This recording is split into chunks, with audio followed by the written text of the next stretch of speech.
Assalamualaikum warahmatullahi wabarakatuh. Perkenalkan, nama saya Rahmawati Zahra dengan NIM 2061817 dari Fakultas Tarbiyah dan Keguruan jurusan Tadris Fisika. Di sini saya akan mempresentasikan hasil dari resume saya pada mata kuliah Fisika Lingkungan. Langsung saja, materi kali ini mengenai tanah. Ada dua pokok pembahasan, yaitu pertama mengenai struktur tanah, yang kedua sifat fisika dan kimia tanah. Langsung saja, pengertian tanah. Tanah sendiri dapat diartikan sebagai bagian dari pasir, tanah liat, dan juga debu yang terbentuk secara alamiah, serta dibatasi oleh tingkatan dan bidang yang berbeda pada setiap ukuran dan bentuknya. Sebagai contoh, jika suatu daerah memiliki curah yang tinggi, maka tanah di daerah tersebut berstruktur remah. Sedang di daerah yang panas, struktur tanah cenderung lebih prisma pada lapisan bawahnya. Berbeda dengan struktur tanah, kondisi tekstur tanah dapat dilihat dari eksplisit atau kasat mata. Tekstur tanah sendiri merupakan bagian dari klasifikasi kualitatif mengenai kondisi fisik suatu lahan. Selanjutnya yaitu struktur tanah. Ada 6 struktur tanah. Yang pertama yaitu lempeng atau plati, yakni struktur tanah yang memiliki bentuk di mana sumbu vertikal struktur tanah tersebut lebih pendek dari sumbu horizontal.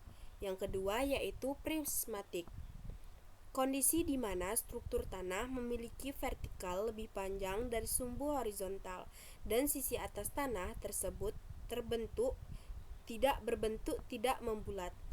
Yang ketiga yaitu tiang atau kolumner, yaitu struktur tanah memiliki sumbu vertikal lebih panjang dari sumbu horizontal, namun sisi-sisi atasnya terlihat atau berbentuk membulat. Yang keempat ada bloki. Bloki terbagi menjadi dua, yaitu angular bloki, yakni kondisi sumbu vertikal dan sumbu horizontal sama panjangnya dan sisi tanah tersebut membentuk sudut yang tajam. Sedangkan yang satunya ada subangular bloki. Maksudnya memiliki kondisi sumbu yang sama dengan gumpal bersudut. Hanya saja pada jenis struktur tanah ini sisi-sisi tanah membentuk sudut membulat. Yang selanjutnya adalah butiran atau granular. Merupakan jenis struktur tanah yang masing-masing cenderung membulat atau terlihat memiliki banyak sisi. Masing-masing pad atau gumpalan tanah juga tidak berporu atau poros.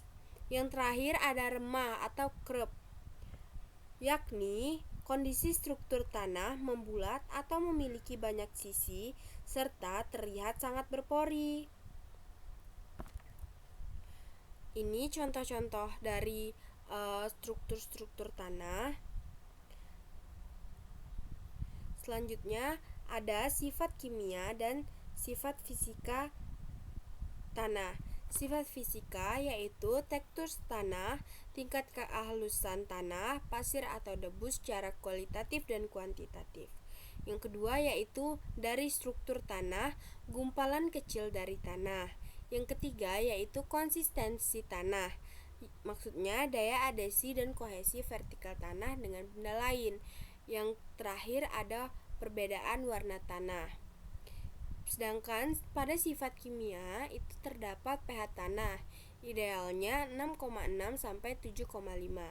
Yang kedua yaitu bahan organik yang menjadi sumber unsur hara. Yang ketiga yaitu unsur hara seperti nitrogen, fosfor, kalium, dan lain-lain. Selanjutnya adalah fungsi tanah. Fungsi dan struktur tanah. Secara umum, tekstur tanah berperan penting dalam menentukan tata air di dalam tanah dengan penetrasi, kecepatan infiltrasi, serta kemampuan mengikat zat cair. Selain itu, karena ukuran vertikal tanah bisa jadi faktor penentu luas permukaan tanah, tekstur tanah juga sangat menentukan reaksi fisik dan kimia di dalam tanah tersebut. Tanah dengan tekstur yang halus memiliki luas permukaan yang minimal, sehingga sulit untuk menahan atau menyerap air, serta unsur-unsur lain yang ada di dalam tanah. Berbeda dengan tekstur tanah liat yang memiliki luas permukaan maksimal, sehingga daya tahan dan simpan tanah terhadap unsur hara jadi lebih tinggi.